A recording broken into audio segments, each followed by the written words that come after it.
Benvidos aos debates de Correo Televisión. Hoxe imos falar da importancia da Lei de Mellora da Estrutura Territorial Agraria de Galicia e o Banco de Terras para un aumento da base territorial das explotacións agrogandeiras. Todo isto soa así como moi rimbombante, pero ao final imos falar de cousas que a todos vostedes lle soan. Imos falar da concentración, que agora se chama reestructuración parcelaria, e tamén imos falar do Banco de Terras. Para romper moitos mitos ao redor de todo este tema, temos connosco a Miguel Pérez Dubois, director xeral de Desenvolvemento Rural. Benvido, Miguel. Gracias. Temos tamén a Juan Vázquez Gancedo, director xeral de Bodegas Martín Codax. Benvido. Gracias. E a Manuel Ferreiro Marzoa, concelleiro do Medio Rural en Frades. Benvido tamén. Dicía que, claro, que este nome así, non, de Lei de Mellora da Estrutura Territorial Agraria, soa como algo como moi novidoso, pero imos falar de cousas das que se leva falando moitos anos, como é antes chamada concentración parcelaria e agora chamada reestructuración, e tamén do Banco de Terras. Explicamos, para situar un pouco a xente, explicamos en que consiste a famosa parcelaria, que antes de comezar falábamos de que era casi como un mito mitolóxico. Ven a parcelaria, que ven a parcelaria. En que consiste a parcelaria? Pues en términos xerais, a parcelaria consiste en identificar las propiedades de cada uno de los propietarios, clasificarlas, decir quiénes son os titulares de cada un deles, e logo, pois, darlles o menor número posible de fincas que o propietario, digamos, teña capacidade de darlle. A la vez se fan os camiños para dar acceso a cada unha das novas fincas. Primeiro identificar, Primeiro, ¿no? Identificamos e clasificamos. Claro, porque, aínda que pareza raro, en Galicia hai terras que o mellor non teñen propietarios ou están abandonadas. Correcto. Temos un informe da Dirección Xeral de Catastro nos cuales propiedades sin titular, propietario descoñecido, hai aproximadamente unas 330.000 propiedades. E logo hai propiedades pois que están a nome de dos avós, dos bisavós, etcétera, etcétera. Eso temos que tener claro que Galicia ten aproximadamente algo máis de 11 millóns de parcelas, o que representa un 28% do número de parcelas do Estado español. Temos un 6,5% da superficie... O sea, o 28% de todas as parcelas que hai no Estado español, con todo o grande que hai España, sí, está concentrado en Galicia. Sí. E máis, para darlle un dato máis claro, a provincia de Coruña ten as mesmas parcelas que toda Andalucía. 2.600.000. Estos son datos da Dirección Xeral de Catastro. Pero, aínda, a provincia de Ourense ten casi 1 millón máis. Claro, estamos falando aí de tamaños tamén, claro, ten o mesmo número, pero mellor as de Andalucía son de extensión moi grande, e aquí, de aí, bueno, vamos chegar a parcelaria, lógicamente, claro. Exactamente, entonces partimos dese feito, temos unha extremada fragmentación dos terreos, e eso, digamos, impide un cultivo adecuado para cada unha das parcelas. Entón, o que facemos nós es identificamos os propietarios dunha determinada zona, a clasificamos, facemos os camiños de acceso ás novas fincas, determinamos cales son as novas fincas, e ao final de todo o proceso lle damos un título de propiedade a ese propietario, no cual se describe claramente cales son as novas propiedades. Eso é o que consiste, en términos xerais, a parcelaria, a concentración e a reestructuración parcelaria. En Frades, todo Frades, é que estaba mirando cara aquí porque Miguel trouxe un mapa onde se ven perfectamente onde está situado todas as parcelarias e todos os procesos que están en marcha neste momento.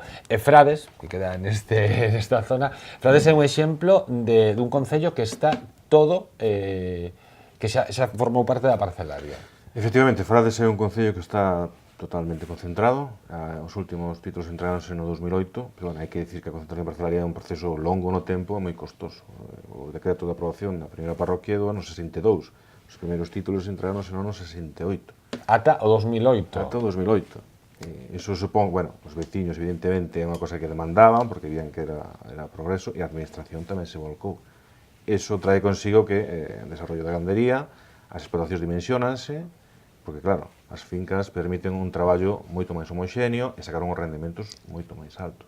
Eu diría que hoxe en Frades xa estamos case na segunda etapa xa, porque as explotacións, unha vez que chegaron xa ao seu tope, xa se están fusionando entre elas, non só para mellorar, que si o fan, a competitividade, o produto, sino para tamén ganar en calidad de vida, dado que todos sabemos que a explotación gandeira son 365 días de traballo, se se fusionan varias, pois, trae consigo mano de obra externa, poder librar días, cuidar vacacións, etc. Hoxe Frades non se entendería sin concentración parcelaria. No caso do cultivo do viñedo, do viño, claro, é fundamental, non podes estar traballando, necesitas extensións, non? Claro, sobre todo actualmente, ¿no? Antes cuando vendíamos todo en el mercado local, pues bueno, pues todos entendíamos y además tampoco había más costes que esos y tampoco teníamos competencia. En estos momentos que nuestros vinos, desde luego, están bien diferenciados por calidad, pero de todos modos competimos con los mejores vinos del mundo y por tanto tenemos que ser competitivos. Debido al minifundio, la producción es muy costosa, no permite, pensemos que en la denominación de origen Rías Baixas, el promedio de una explotación familiar, estamos hablando de 7.000 metros, no llegamos a una hectárea, 7.000 metros, pero eso sí, está dividida además en 3 o 4 parcelas. Por tanto, estamos hablando de parcelas de 1.200 o 1.400 metros, ¿no? Cuando contamos esto a otras zonas productoras, como estábamos comentando antes, pues les llama muchísimo la atención, dicen cómo es posible, es decir, no permite ninguna rentabilidad, ninguna productividad, ninguna mecanización, y hay que estar con el tractor desde una finca hasta la otra, ¿no? Por eso estos procesos de concentración, al menos para reunir esas 4 parcelas en una, que nos permiten ser mucho más competitivos. Por que tiña tan mala fama? Ou por que sempre por que se acollía con medo, non? Este tema da parcelaria. Eu creo que máis que con medo, que non é medo, é, digamos, con certo respeto, porque estamos tratando coas propiedades rústicas, dos cuales, bueno, pues hai bastante apego por parte dos propietarios. Entón, claro, é un proceso que se alonga no tempo, e os propietarios, dende o principio, non saben cale as novas parcelas que llevamos a dar. Con lo cual, hai esa certa prevención de a ver cale a parcela que me van a dar, a ver si van a facer os camiños, etc. etc. Eso é un pouco de desconfianza, de primeira. Sí, máis que desconfianza, expectación a ver que vamos facer coa parcelaria nesas zonas. Falaba vostede de hectáreas antes, que a min a medida de hectáreas sí que se me acaba perdendo. Parecía que 7.000 metros non chegaban a unha hectárea, non? Exacto, una hectárea son 10.000 metros, pues 7.000 metros menos de una hectárea, y esto es una unidad de producción muy escasa. E a día de hoxe vostedes, por exemplo, Martín Kodax teñen unha das fincas, non? Unha superficie ten 60 hectáreas. 60 hectáreas, esto estamos hablando de Godello, en la zona de la denominación de origen Monterrey, concretamente en Berín, y más concretamente en Bustelo, Vilar de Bos, ¿no?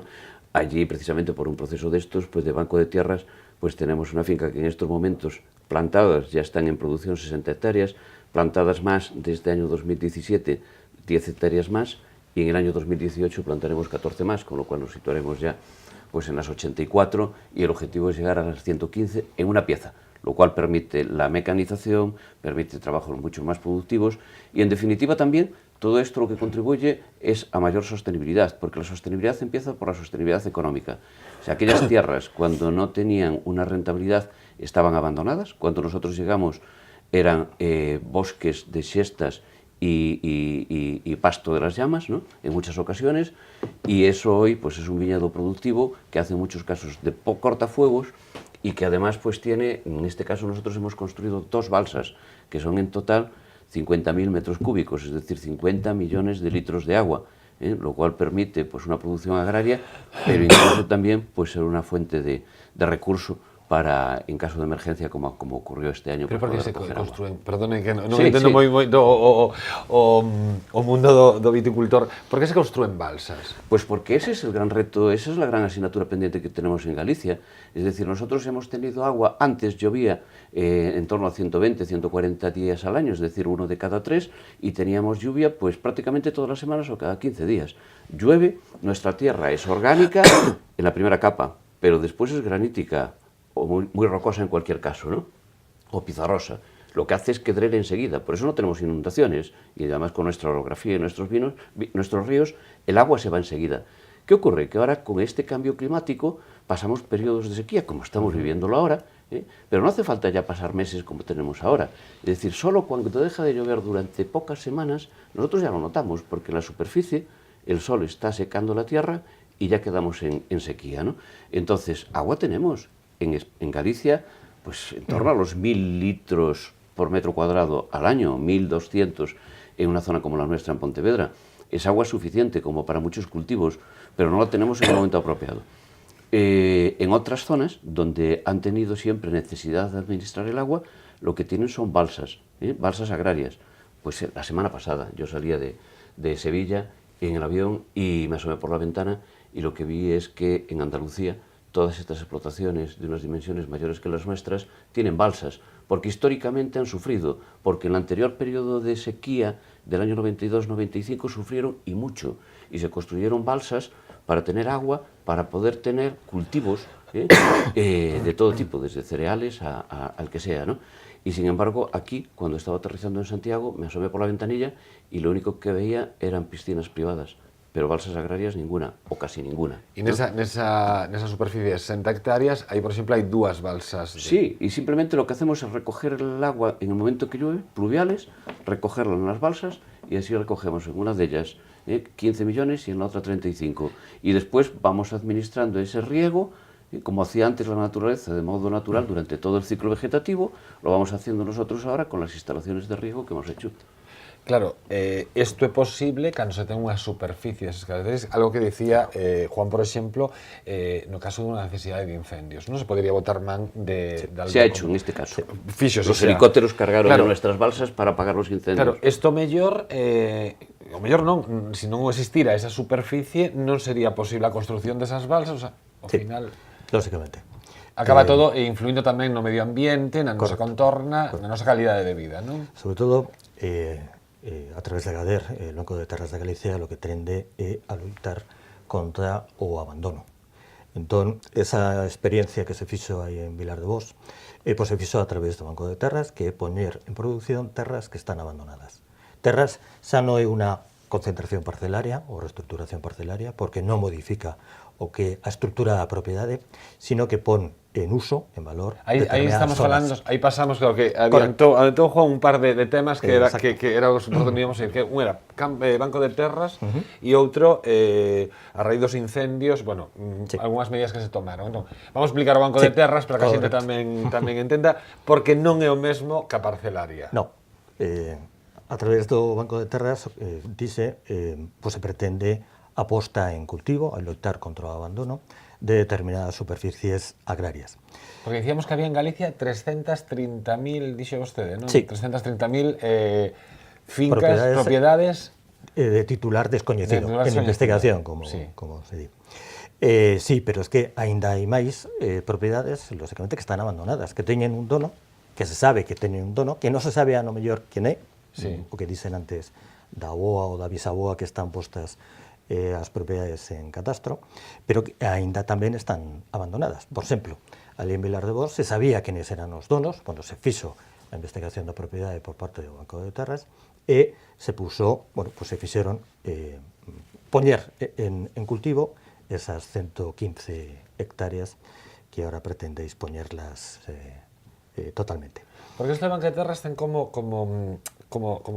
dous vértices, correcto, non? Un é o Banco de Terras, que hai terras de propiedade institucional, non? Sí. Que pertencen ao goberno, a Xunta, e hai outras que como que o propietario accede a que entren a formar parte de, como si a Xunta fora a axencia que xestionara, non? Para que nos entendamos. Correcto. O Banco de Terras ten a función, lógicamente, de loitar contra o abandono. Entón, dentro do Banco de Terras, como propiedade do Banco de Terras, hai unas 11.000 parcelas que prevén, fundamentalmente, veñen de procesos de concentración parcelaria, cuyas masas comuns pois incorporaron ao Banco de Terras e se ofrecen para su arrendamento pois todos os anos en 2 períodos. Pero logo hai propietarios que din, mira, eu vivo aquí en Santiago, eu teño propiedades no concello de Frades, pero non las cultivo porque me dedico a outras cosas. Entón, eu poño a finca no banco de terras para ver se alguén quere arrendalas. E esas son as dúas, logo hai unha de propiedades de patrimonio do Estado, 80 propiedades tamén, que tamén están incorporadas ao Banco de Terra. Pero fundamentalmente as fincas do Banco de Terra, que son 12.156, quero recordar, están incorporadas ao Banco de Terra mediante esas tres formas. Parcelaria, concentración parcelaria, masas comuns de concentración parcelaria, propietarios que as incorporan ao Banco de Terras para ser arrendadas e as 80 fincas de patrimonio do Estado. E neste caso, no caso de propietarios que as alugan a través da Xunta, claro, a Xunta garante o cobro, garante todo tipo de seguridade ao redor de ese aluguer, non? Correcto. O que se fan son contratos cuya, digamos, o Banco de Terra respalda ese tipo de contrato. Como? Pois respalda o cobro por parte do propietario da finca de, cando menos, a un precio institucional que se aproba todos os anos a través do Consello da Xunta. E logo, o que tamén se respalda é que, ao final, se o propietario que arrendou a terra pois se marcha ou o que fora, pois a finca queda en las mellores condiciones que se poden. Entón, pregunto, hai terras, hai fincas que pertencen ao Banco de Terras e que, a súa vez, poden pertencer á parcelaria. Non, son as masas comunes de procesos rematados que pasaron a ser propiedade do Banco de Terras. Vale. Cando se acabe las parcelarias que temos aínda en marcha, pois as fincas que o Banco de Terras considere que entran dentro de sus fines, porque non todas as masas comuns teñen vocación agraria, estamos pensando a lo mellor en unha masa común pegada a un cemiterio para ser ampliado o cemiterio, lógicamente non ten sentido que esa finca entre a ser pertencente ao Banco de Terras, porque non teñen vocación agraria, entón, pero as que teñen vocación agraria, ao ano de rematar, se incorporan ao Banco de Terras, como propiedade do Banco de Terras.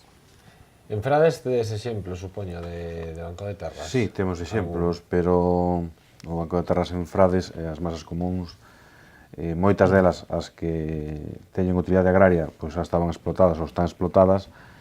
Os particulares, a verdad, que non acceden moito porque en Frades hai 10.000 vacas e os gandeiros que buscan é que lles arrende, non necesitan, pero sí é unha ferramenta foi moi válida, porque, bueno, había algunhas que non se estaban utilizando. E o tema da concentración das masas comuns sí foi algo moi útil, porque aquelas que non tiñan vocación agraria, pois destinaronse, ademais os veciños sempre son os que mellor o saben, pois a espacios naturais, a praias fluviais, ou outro tipo de instalacións de ocio ou históricas ou cementerios, para poder mellorar o que son os servicios. Non hai ninguén como un veciño dunha parroquia, entonces todo o mundo da parte que cedía decía, vamos a deixar en tal sitio masa común, porque ali podemos facer un campo de fútbol, ali vamos a poder ter unha playa fluvial. A ventaxa da concentración é esa, dado que iso tamén nos permite en Frades, pois sempre desde a administración local temos que estar sempre un paso por diante, porque sempre nos están reclamando máis servicios e máis cousas. Porque ao final o que se trata é de reducir o abandono da terra e promover o seu uso. Sí. Sobre todo reorganizar, y en muchos casos pues devolver al uso agrario aquello que en su momento pues se dedicó pues más al maderero, al monte y demás y tal, por las circunstancias que no vamos a analizar ahora, eran las que había en aquel momento y se decidió pues plantar pinos e eucaliptos, ¿no? Pero muchas de ellas eran agrarias y en estos momentos vemos que lo que ocurre en Galicia precisamente es ese desorden y que además estamos perdiendo grandes oportunidades, estamos corriendo grandes riesgos y lo vemos porque tiene un coste. El que se acoge, el que tiene sus tierras en banco de tierras, ya no solo cobra una renta, que puede parecer pequeña, una renta, sino que se está ahorrando también unos gastos de mantenimiento de lo que antes era su monte abandonado, que alguien tendrá que arreglar, pero que el propietario es el que tendrá que pagar, en definitiva, porque vamos, si no el resto de ciudadanos pues no estaríamos de acuerdo en que lo pagáramos, si no es nuestra la tierra, ¿no? Entonces, ese hombre tiene una rentabilidad y ahí tenemos un uso, y eso nos permite reorganizar lo que ocurre en otras regiones. Lo que estamos viendo y cuando nos hacemos las preguntas por qué en Galicia pasan las cosas que pasan o vemos el monte como lo vemos, ya sin ir al monte. Yo esta mañana viniendo de Pontevedra a Santiago, en Santiago mismo, pues a un lado y al otro de la autopista o de la carretera, veía fincas con todo el monte bajo, seco y abandonado. Con todo lo que eso estamos viendo que puede suponer. Pues Al final si estás traballando todo o día, ti vas vendo, e vas mirando... es lo mío, vivo del campo. Sí, pero... y disfruto, pero además en estos casos lo que me ocurre es que Pero si alguien que me da pena... Si hay alguien que preguntarle por fincas, a ti, Juan, porque ti vas... Sí, es de formación profesional. Pero no, sobre todo es porque en muchas ocasiones me da lástima, me da pena que tenemos en Galicia una oportunidad tremenda en un momento como este, en el que es necesaria la producción agraria, ya no solo lo que estamos viviendo en el vino, que es un momento maravilloso, y más como se hizo en Galicia de bien, con la ordenación de las distintas, de 5 denominaciones de origen, con las distintas zonas productoras, etcétera, etcétera, ¿no? Pero es que estamos perdiendo la oportunidad de muchos otros cultivos. En estos momentos, en el mundo, lo que falta es tierra, con el sol que tenemos nosotros y con agua. Y nosotros lo tenemos, si lo sabemos administrar. Y lo que necesitamos es ordenar ese territorio para encontrar los cultivos más oportunos en cada uno de ellos. En estos momentos, frutos secos. En el mundo hay una demanda tremenda. Los grandes productores... ¿Y cultivamos frutos secos aquí? Se pueden cultivar, se empiezan a cultivar. O, bueno, sí, o berries. Claro, ¿qué pregunta claro. más estúpida? Claro, que si te vas a Praza de repente hay nofes, claro. Claro, reunimos todas las condiciones para hacerlo con sistemas más productivos, como puede ser el pistacho, como puede ser la avellana, nueces y demás. En estos momentos la producción, o sea, hay fondos de inversión y grandes multinacionales invirtiendo en España en grandes extensiones, pero claro, necesitan grandes extensiones para tener estas producciones. Yo no digo que recurramos a ellos, pero si hay iniciativas privadas en Galicia como para hacer explotaciones que evidentemente necesitan un nivel tecnológico de profesionales y necesitan también unas inversiones para una empresa con fuerza, pero que van a hacer de tractoras y van a hacer ya no solo para ese conocimiento, sino también para desarrollar los canales y que desde Galicia sea un canal más, un aprovisionamiento más hacia estas multinacionales, hacia estos grupos que necesitan, o estos nuevos países, estas nuevas zonas del mundo que consumen y que consumen mucho. Y eso lo que va a hacer es que pequeños productores, lo que pasa en el vino, los pequeños productores se benefician también de que una zona empiece a ser productora, pues digamos de eso, o los berries, en estos momentos, y Galicia para berries, lo que queramos, ¿no? Bayas, frutos del bosque, arándanos, grosellas, etcétera y demás, hay una gran oportunidad. El cambio climático está provocando que Galicia, entre comillas, en algunas zonas, sobre todo, vamos más hacia un clima subtropical, y está habiendo proyectos, iniciativas ya, en estos momentos para plantaciones de aguacate, que tienen una rentabilidad alta. En definitiva, si estamos hablando de rentabilidades, producciones agrarias, donde tienes una rentabilidad, pongamos incluso en algunos casos superior a los 3.000 euros por hectárea, ¿por qué vamos a tener una que no pasa de los 100 o 200, que encima nos da problemas y costes de mantenimiento y muchos disgustos, como hemos visto en los últimos tiempos? Si miramos otras zonas, otras regiones de España y del mundo, parecidas a la nuestra, y vemos cómo tienen ordenado el monte, que es necesario, pero tenerlo cuidado bien, con las zonas de producción agraria, entenderíamos lo que puede llegar a ser Galicia si estas cosas salen adelante y las hacemos bien. A lei de mellora da estrutura agraria de Galicia, que marido ano 2015, non? Sí. Penso, claro, establece tanto incentivos fiscais, que tamén iso é moi positivo, pero tamén establece sancións, porque é un perigo, que o que estábamos a falar, é un perigo como pode estar o monte en casos como os que sucederon hai un mes e pico. Sí. Claro, hai incentivos e hai sancións. Correcto.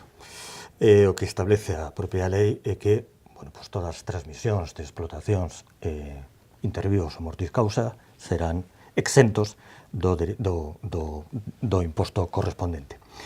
Pero, lógicamente, o proceso de concentración ou reestructuración parcelaria é un proceso custoso, é un proceso que leva su tempo. Bueno, polo que contou Manuel, empezaron no 68, dixeches, sí, pero foron en varias zonas, e que non todas empezaron a vez. E claro, eso conleva tamén unhas obrigas por parte dos propietarios. Os costes agora estamos subvencionando, estamos pagando a través dos fondos FEADER. Fondos FEADER que veñen o 75% desas cantidades veñen da Unión Europea. O 17,5% o pagamos nós, de aquí de fondos propios da Xunta de Galicia, e o 7,5% restante o paga o Estado, o través do Ministerio. Que o que pasa? Que iso, lógicamente, conleva que ti vas a tener a fortuna, e o digo claramente, de ter tus terras xuntas, concentradas, con un título de propiedade e con un acceso que te va a permitir ponerla en cultivo, pero teñes que ponerla, é dicir, non podes terla abandonada, menos ninguna, pero menos aínda as que sufren un proceso de concentración ou reestructuración parcelaria. Creo que iso é importante. Hai que poner en marcha todas as parcelarias que se fixeron en su momento e que están en estado de abandono. Tamén falaban dende a Xunta que a raíz dos incendios de incorporar cautelarmente o Banco de Terras os montes en mancomún abandonados ou as fincas de propietario descoñecido, falecido ou o que falábamos ilocalizable, non? Correcto. Eso é tamén unha das medidas que se poñen agora en marcha para favorecer o cultivo deses territorios, para loitar contra o abandono. E decimos o mismo que decía antes co tema das parcelarias, pero podemos decir o mismo con montes veciñais en mancomún, que ten unha superficie xa relativamente importante, entre comillas, lógicamente algunos máis, outros menos, pero que por la razón que es esa, o bien porque non existe xunta directiva, ou bien por las razóns que cada un deles teñan, pois están en estado de abandono, e con lo cual pois favorecen o que son as pragas vegetais e favorecen tamén os incendios forestais. Entón, lógicamente a Xunta toma as medidas para que eses montes sexan unha posible riqueza hacia pues, quen quera explotarlos. Por lo tanto, se incorporan ao Banco de Terras e calquer persoa ou entidade ou lo que sexa pode arrendarlas ata un período de 50 anos. Pode solicitar o arrendamento, non? O ano que ven cúmprense, se a miñas matemáticas non fallan, 50 anos non de todo ese proceso, non? Dende o 68 ata o 2018. Como mudou Frades en medio século? Non ten absolutamente nada que ver. Frades mudou totalmente, o que decía antes, temos 10.000 vacas, podría poñer o exemplo de meus pais que emigraron a Suiza, volveron no ano 75 e non tiña nada que ver. Na miña parroquia rematouse no ano 82, me parece que foi a concentración. A partir de aí se explotan as terras, se dimensionan as explotacións, así en todas. Frades hoxe, eu diría que é un dos concellos, sin ser punteiros de Galicia en ganadería, iso é gracias a gran parte a concentración parcelaria. Outro cambio moi importante que se produce é o cambio de mentalidade da xente. A concentración fai que os gandeiros teñan outra visión, os veciños tamén, porque ven a terra ordenada. A min pues, alegrame escoitar os contertulios, pero que en Frades, por exemplo, as plantacións, dada a orografía, onde non se pode ter millo, erva, para as plantacións gandeiras, ves unhas plantacións ordenadas, a maioría delas, limpas. Iso que fai, pois, que prácticamente non teñamos incendios, que se aproveite o terreno, e que a xente, se vive en Santiago ou noutro sitio, e saque unha rentabilidade. Iso un pouco eu diría que a concentración parcelaria, a parte do físico e do económico, o que fai é producir un cambio na mentalidade da xente que eleva o progreso. E fai que hoxe se levantan outro tipo xa de cousas, que decir, no, queremos que veña a xente a conocer Frades, a ver os espacios naturais, a visitalo. É dicir, hoxe aos veciños o que che piden é, decir, en Frades hai máis que vacas. Eso xa se consideran bons, entonces... Supoño que unha empresa como a vosa, que ao final é un nome recoñecido en todo o mundo, claro, un dos problemas para medrar é a cantidade de terra onde podes cultivar, non? Ao final tamén te limita se non...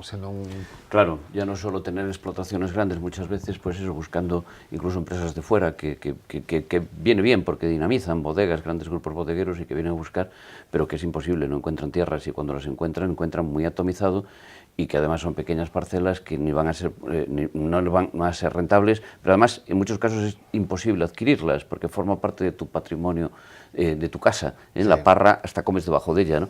Y entonces es difícil conseguirlo. Entonces hay zonas, en estos momentos el vino blanco está de moda en el mundo, el consumo ya es mayor que el del tinto, incluso zonas productoras clásicas como puede ser Rioja. El año pasado planta más variedades blancas que tintas. El centro de ¿Sí? Sí. El centro de investigación de la Grajera investiga mucho sobre las variedades blancas. Ocúpate de la voz, con Albariño Claro. claro, Sí. y Mudache penso que... Sí, algo tuvimos que ver, pero sobre todo es que es el consumidor que ya no tiene aquellos prejuicios de que todo tiene que ser tinto y sabe disfrutar de un vino blanco, ¿no? Xa rompemos aquilo de o branco para o peixe... Está totalmente. Esto Claro. Y cuanto más lejos estamos en España, aún queda un poco, pero cuando nos alejamos a otros mercados, en Estados Unidos solo tenemos que ver las series americanas. En todas ellas las tertulias... Tanto beben las series americanas. Lo que pasa es que saben disfrutar del momento y el momento de tertulia. Máis debería que máis galego, ¿no? Sí, pero han hecho mucho y eso no es casual tampoco, ¿no? Pero es verdad, en ese momento de tertulia, de charlar, momento plácido, pues tener la copa de vino. Y en la mayoría de los casos es vino blanco. Entonces tenemos una gran oportunidad porque dentro de los blancos, pues Galicia destaca precisamente por esos vinos blancos. Y en estos momentos muchos están poniendo su vista en Galicia, ¿no? Y nosotros, las empresas gallegas, precisamente, que somos pequeñas en tamaño, porque aún nosotros siendo las grandes, pero la media de las denominaciones de origen son bodegas muy pequeñas, en muchos casos, que no permiten ni la profesionalización, ni tener buenos profesionales que puedan estar vendiendo nuestros productos por el mundo, ¿no? Claro, eso me refiro, que ao Ese final tamaño, claro. limita vos o que vos dá o pan, non? Que Claro. a singularidade, pero ao final, claro, se vos queredes medrar tamén... Claro, es que si fijémonos, por ejemplo, en una denominación como Rías Baixas, en la cual, bueno, pues en estos momentos tenemos una producción en torno a los 40 millones de kilos, pero somos casi 200 bodegas, 180, depende del año, activas, cerca de 200, ¿no? Si quitamos a las 4 o 5 grandes, el resto estamos hablando de 100.000 kilos o 150.000, me es igual, lo cual no permite tener ni un equipo de comerciales, ni un equipo de gestión, ni un equipo incluso de enólogos, y mucho menos pensar en investigación, ¿no? Es decir, el minifundio de la estructura de la propiedad se proyecta que a la isto que estás a industria. dicir parece moi importante, que tampouco quero que quede no aire. Non dedicar tempo a investigación. Claro. Que non podes ter un produto durante anos e anos nas mesmas condicións. Ti tens No. que ir evolucionando como vai evolucionando a vida. Pero, por supuesto, es que Por en eso estos a investigación é es que no te quedas, que fundamental. si no además desapareces. Es decir, Claro. en estos momentos, ante circunstancias como pueda ser el cambio climático, el cultivo de la vid no tiene nada que ver con lo que era hace unos años o unas décadas, la que era de nuestros padres o nuestros abuelos, ¿no? Algunos se pueden sentir felices en estos momentos porque dicen, no, es que con el cambio climático tenemos más calor y por tanto vendimiamos, como ocurrió en este año, a principios de septiembre, incluso a finales de agosto, y después aún nos da tiempo a ir a la playa. Sí, pero ten cuidado, porque si acortas mucho el ciclo vegetativo, no toda la madurez la estás alcanzando. Claro. El vino tiene unas características que es precisamente porque se vendimiaba a finales de septiembre y octubre y el ciclo tenía un periodo determinado, y por tanto la madurez fenólica, la que nos da los aromas característicos del albariño, cambia. No, tenemos vinos muy tropicales que se venden muy bien. Sí, pero están perdiendo características de lo que es el albariño. Para ello, nosotros, en nuestro caso, por ejemplo, con otras bodegas españolas y universidades, hemos investigado en un consorcio estratégico de investigación tecnológica, un CENIT Demeter, que nos ha permitido, con una inversión grande, de 24 millones de euros en 3 años, nos ha permitido aprender mucho sobre la gestión del agua y sobre las técnicas de manejo del cultivo en circunstancias como las que nos da el cambio climático. Es decir, afortunadamente, más temperatura es bueno para Galicia, nos permite además menos problemas, menos enfermedades, por tanto menos tratamientos, una producción más natural y demás y tal. Pero tenemos un hándicap y es el cambio climático también provoca escasez de agua. Entonces tenemos que saber administrarla. Si con ese cambio climático, lo que podría ser algo negativo, y no lo vamos a cambiar, tendremos que hacer los mayores esfuerzos, los que estén en nuestra mano, para aminorar ese cambio climático, pero tenemos que ajustarnos, y para que nuestra uva siga teniendo las mismas características y tengamos producciones más competitivas, tenemos que investigar, es imprescindible. La empresa gallega, la bodega gallega, debido a ese minifundio de la propiedad de la tierra que se proyecta en la producción industrial, y cada viticultor tiende a querer tener su bodega, impide tener un tamaño medio que permita ya no solo una profesionalización, sino lo que estamos hablando de una investigación. Porque ao final preocupámonos moito durante anos, incluso penso que xa é casi como unha parodia, unha autoparodia nosa, non dos marcos, non dos límites, pero non da calidade do que marcaban eses límites. Correcto, sí. Pero hai, digamos, actuacións, zonas de concentración parcelaria fundamentalmente feitas nos anos 70, 80, 90, nas zonas gandeiras, nos cuales propugnou ese desenvolvemento da gandería de leite, no que somos punteiros a nivel de España e a novena potencia a nivel europea, pois en moitos aspectos gracias á concentración parcelaria. É dicir, o que decía Manuel, perdón, Sí, o que decía Manuel, que, digamos, a concentración parcelaria, de acordo, dun principio, pois, bueno, pois a xente ve expectativamente de que como se vai facer, pero logo cambia a mentalidade, é o que decía él. A xente xa se preocupa xa non tanto dos marcos, sino tamén da produción e da calidade. Agora tamén un pouco decía a frase esta de somos algo máis que vacas, correcto, non? O sea, sodes vacas, porque sodes, se non existiran lugares como Frades, non seríamos a novena potencia a nivel europeo, dixeches a nivel de explotación de leite, pero claro, sodes máis que vacas. Evidentemente, eu non quería deixar pasar a oportunidade de decir, me gustou moito decir que hai entre os marcos.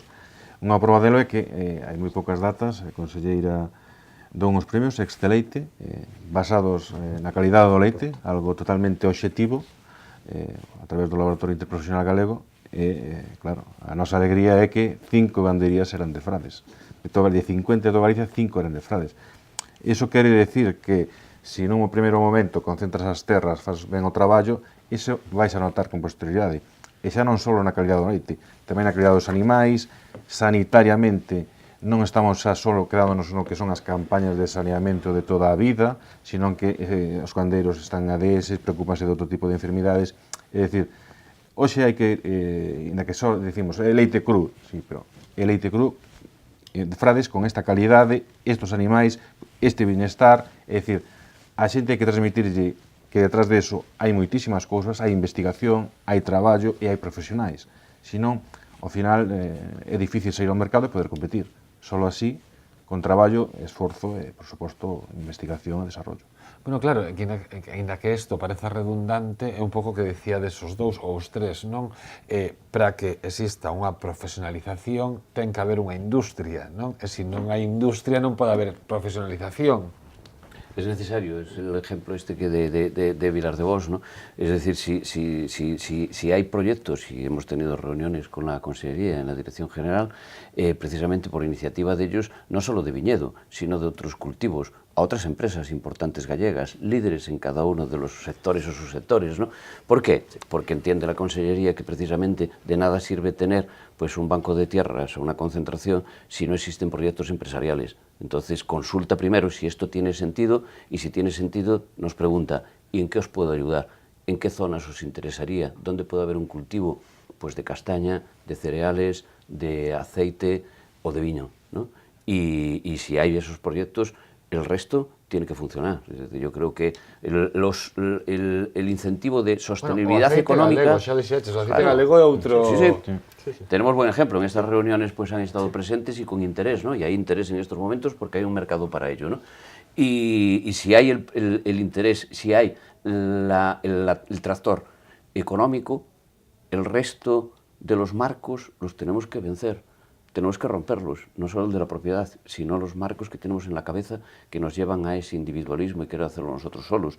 Es decir, si pensamos en común y nos unimos y tenemos un proyecto empresarial económicamente sostenible, el resto tenemos que conseguirlo.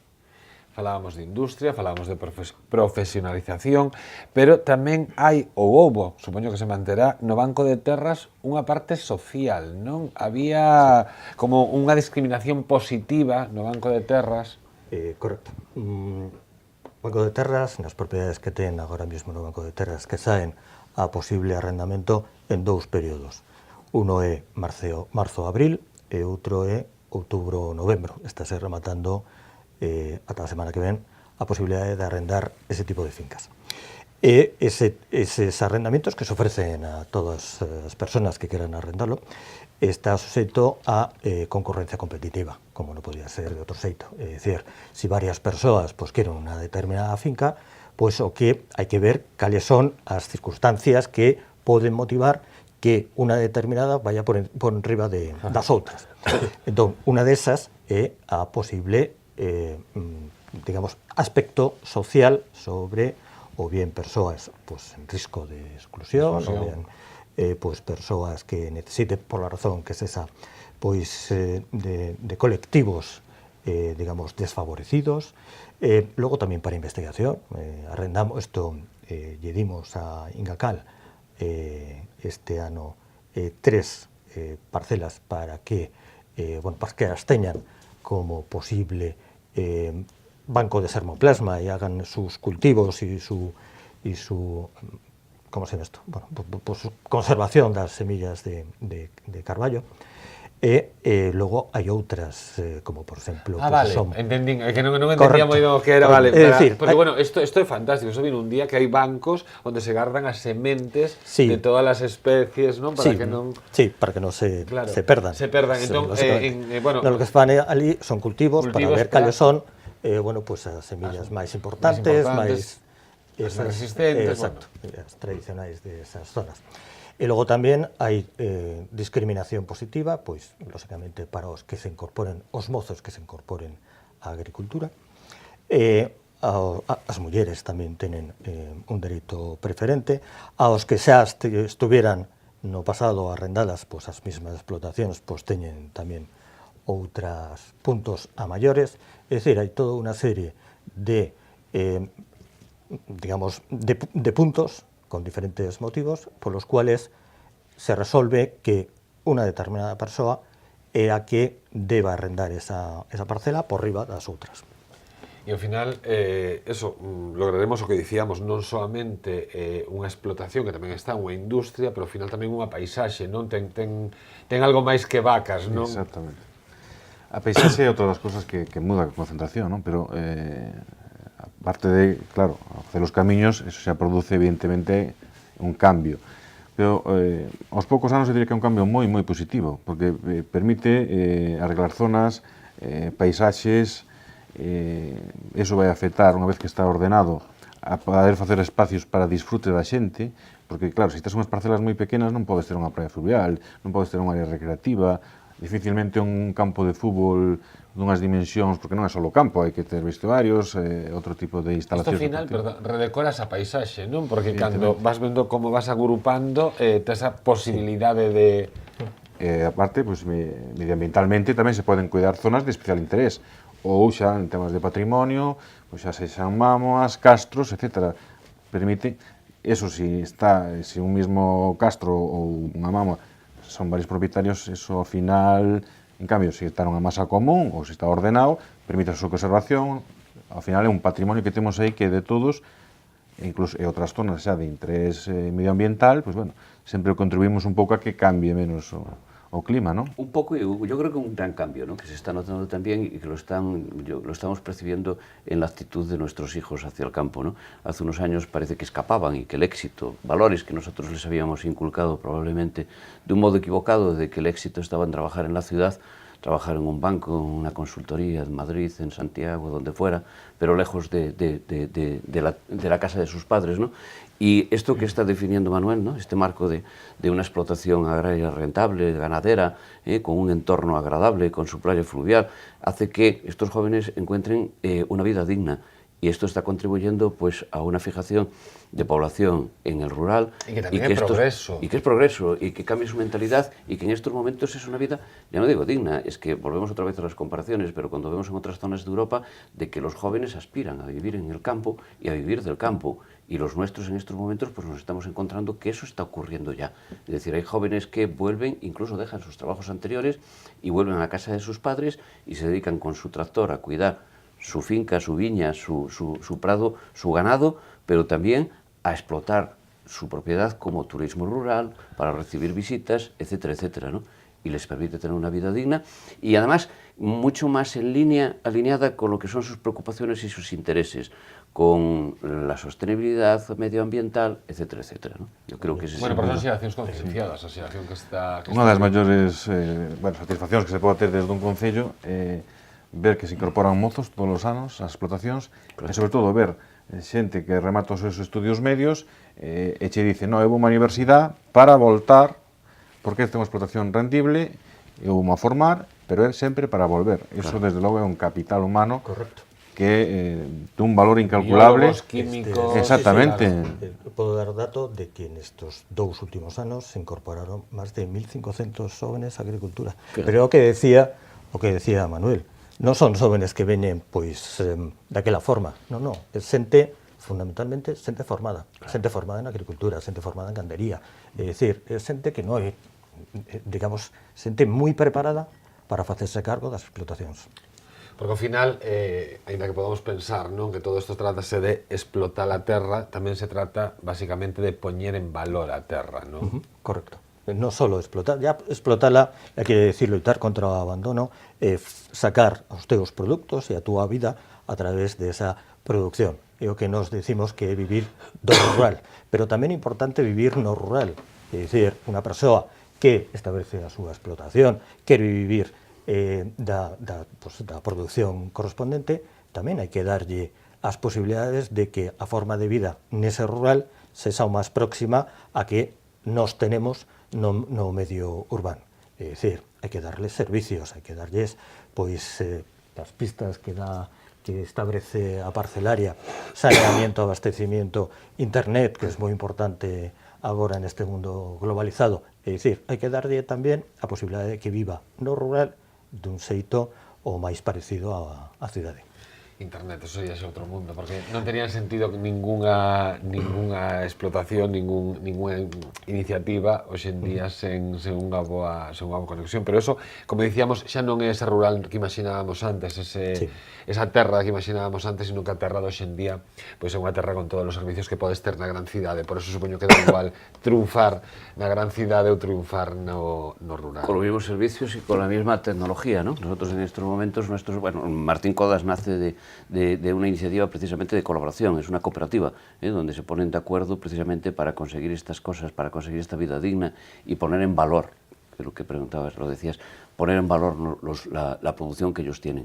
Pero va mucho más allá, que va en línea con lo que hoy el concepto tan manido de la responsabilidad social corporativa, pero que nace a principios del siglo pasado precisamente en Europa, en los movimientos cooperativos, hablando de precisamente producción agraria, redistribución, etcétera, etcétera, porque se basa en los 3 pilares: sostenibilidad económica, sin la cual el resto no va a funcionar, desde luego con un enfoque, si queremos más, de sostenibilidad económica de la comunidad, vinculada al inicial, responsabilidad pilar social, la generación de empleo, en el rural, etcétera, etcétera, y por supuesto el medioambiental. A nadie, a ningún agricultor nos pueden dar lecciones, nadie, de lo que la preocupación y cómo tenemos en nuestra cabeza el dejar nuestras tierras, el legado a nuestros hijos en mejores condiciones que lo heredamos de nuestros padres, ¿no? Entonces ese enfoque hacia el cuidar nuestras tierras y sobre todo hacia la orientación medioambiental a nadie nos va a dar lecciones. Para todo ello utilizamos la tecnología, por supuesto, pero en estos momentos cualquier viticultor tiene su tablet conectado a previsiones meteorológicas, también de proyectos en común, como pudimos hacer en las cooperativas de Rías Baixas, y que tienen información sobre la probabilidad de aparición de determinadas enfermedades por la temperatura, por el último tratamiento, etcétera, etcétera, y por tanto minimizas el uso de contaminantes y de tratamientos, ¿no? Nosotros en estos momentos estamos volando todas nuestras fincas con drones, recibimos esta semana 3 nuevos, y ya no solo lo hacemos para nosotros, estamos prestando ese servicio a viñedos de toda Galicia y otras explotaciones agrarias de toda Galicia, lo cual nos permite tener producciones más rentables. Tenemos Galicia y el norte de Portugal, y lo que permite es, nosotros ofrecemos ese servicio, lo que le permite a los agricultores mejorar su rentabilidad y tener mejores producciones y con menores costes, ¿no? Sabes como me acaba de gustar moito? que te definieras como agricultor. Es que lo soy, Que romperas esa imaxe que ás veces temos do que é un agricultor ou de que é alguén que traballa no campo, porque ao final ti traballas no campo, bueno, eres un apeixoado porque vas donde vayas, vas mirando... Si ves mi currículum, todos los currículums donde los pongo, donde cuando me los pedís, lo primero que pongo, viticultor. Viticultor. Después viene todo lo demás. Sin viticultor no sería todo lo demás. Y además viticultor es precisamente lo que me da la felicidad y que lo que me da ese ansia de mirando mi entorno y pensando en cómo podemos mejorarlo. Moitísimas grazas aos tres. Falamos dunha chea de cousas, eu penso que aclaramos bastantes conceptos. Miguel Pérez Dubois, director xeral de Desenvolvemento Rural, moitísimas grazas. Juan Vázquez Ganceo, director xeral de Bodegas Martín Codax e viticultor, moitísimas grazas. E Manuel Ferreiro Marzoa, concelleiro de Medio Rural de Frades, moitísimas grazas. Un placer. Pois ata aquí os debates de hoxe de Correo Televisión continúan ca nosa programación. Sexan moi felices.